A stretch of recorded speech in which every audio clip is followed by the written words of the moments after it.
Salut à tous et bienvenue dans cet épisode sur les cookies, ce deuxième épisode où je vais plus vous donner mon avis, mon sentiment sur ce profilage qui se fait sur Internet en permanence. Parce que on donne maintenant, et depuis le GDPR, on donne la possibilité aux visiteurs d'un site de consentir au profilage, aux cookies, mais la réalité est un peu différente. Par exemple, quand je préparais cet épisode, je suis allé faire des recherches sur Internet et pour prendre un site au hasard que je ne vais même pas nommer, au moment où j'arrive sur le site où je suis censé dire j'accepte ou je refuse ou j'adapte les cookies, eh bien, Safari que j'utilise sur Mac avait déjà bloqué 11 cookies de profilage, 11 trackers différents, la plupart étant de Facebook et de Google. C'est pas normal. C'est pas normal que sois déjà traqué alors que je n'ai même pas encore dit si j'acceptais ou pas d'être traqué. Donc, aujourd'hui, cette notion de profilage, elle est mal respectée, en tout cas, elle est mal utilisée, et la loi qui est censée nous protéger est mal appliquée par les sites et par les annonceurs qui vont tout faire pour éviter qu'on refuse leurs cookies. Faut savoir qu'aujourd'hui, sur un site internet, il y a jusqu'à 150 différentes sociétés qui viennent récupérer de l'information. C'est gigantesque. Tout ça parce que je veux aller trouver une information sur quelque chose. C'est énorme. Alors oui, on l'a vu dans l'épisode sur les cookies. Et d'ailleurs, si vous ne l'avez pas écouté, c'est intéressant d'aller l'écouter aussi. Ça sert aujourd'hui à nous donner de la publicité adaptée et donc normalement à mieux vendre, et c'est pour ça que les annonceurs payent pour ces cookies, c'est aussi pour ça que nous avons accès gratuitement à l'information. Et ça en soi, c'est pas un problème, mais si je refuse de me faire traquer, je dois pouvoir le faire avant de me faire traquer. Et d'ailleurs, il faut savoir que ce tracking va au-delà de la publicité. Le problème de départ, c'est la publicité. Le point de départ, pardon, c'est la publicité. Le but étant faire en sorte que je reçoive de la pub qui m'intéresse, mais on sait très bien que ça va plus loin que ça. On l'a vu dans différents cas. Le plus connu est celui de Cambridge Analytica, où grâce au profiling, grâce à ces cookies et tout ce profiling qui permet de savoir ce que les gens aiment, eh bien on peut leur donner de l'information qui va leur parler, qui va les faire réagir, et on l'a vu, qui va les manipuler. Alors au niveau politique, là maintenant, on n'est plus au niveau publicité, ben, c'est problématique. Et d'ailleurs, Facebook a été condamné il n'y a pas très longtemps d'ailleurs maintenant pour ce procès. Je pense qu'ils ont payé 725 millions de dollars.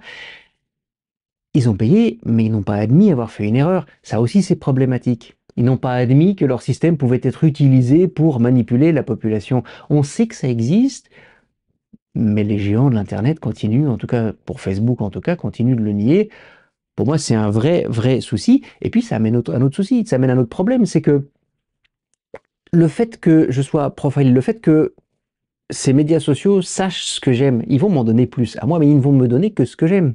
Ça veut dire que on se retrouve avec des informations sur les médias sociaux, parce qu'aujourd'hui, la plupart des gens utilisent les médias sociaux comme unique ou moins unique, mais en tout cas importante source d'information.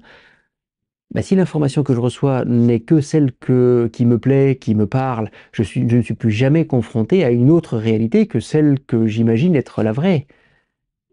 Ça donne des situations comme ce qu'on voit aujourd'hui aux États-Unis, avec une polarisation, et il n'y a pas que là, avec une polarisation extrême de la population, où les gens ne vont même plus discuter, ne vont même plus penser ou essayer de comprendre ce que la personne en face d'eux pense, surtout quand elle a un avis différent.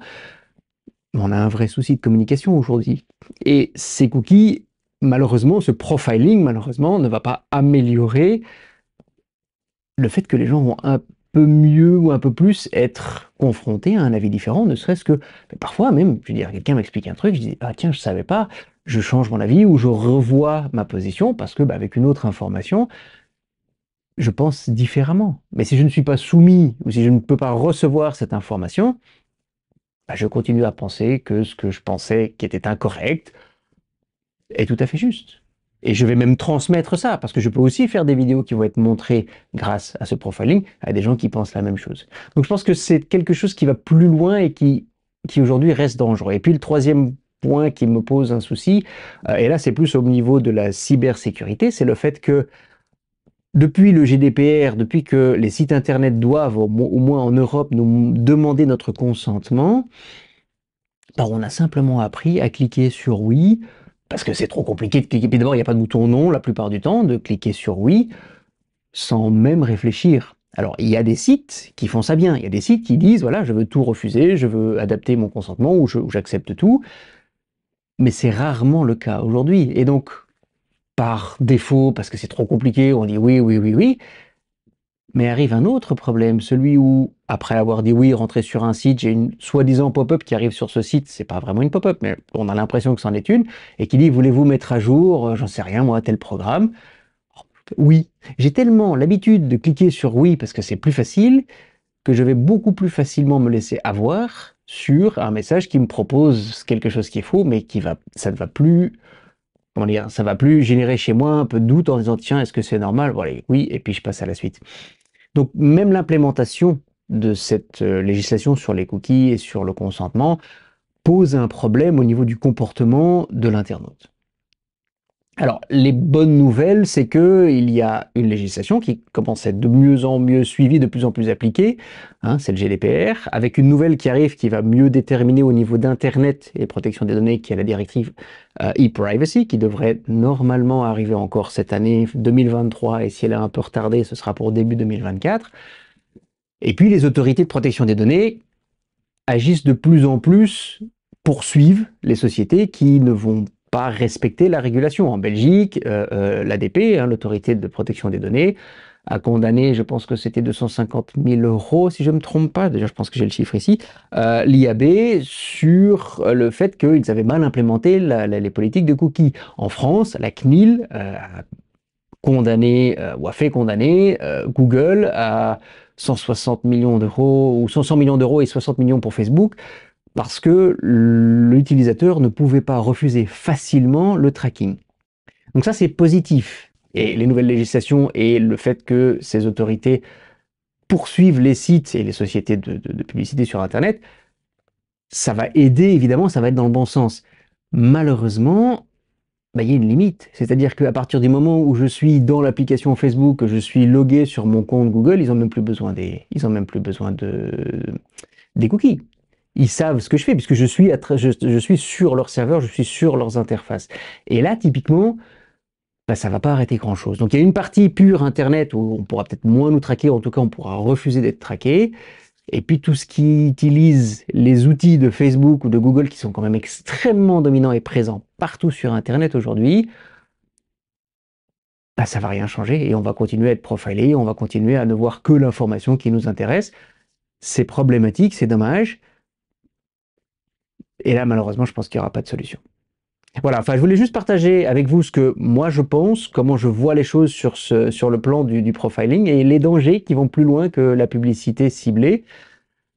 Parce qu'il faut en être conscient, il faut savoir comment ça se passe, au moins pour être un petit peu alerte quand on se retrouve face à ce genre de situation. Mais si vous me suivez ou si vous regardez cette vidéo sur YouTube, vous pouvez laisser un commentaire, s'il vous plaît, dites-moi ce que vous en pensez, quel est votre avis là-dessus, est-ce que ça vous dérange pas du tout, vous vous dites, bon, tu sais, moi, honnêtement, ça changera rien de toute façon, ou est-ce que c'est plutôt une grosse inquiétude pour vous? Mais ça m'intéresse de savoir ce que vous en pensez. Je lis les commentaires et j'y réponds la plupart du temps quand ça a du sens. Donc n'hésitez pas. Je vous souhaite une très belle journée et je vous dis à très bientôt dans le prochain épisode de votre podcast, Le fraudeur, le hacker et vous.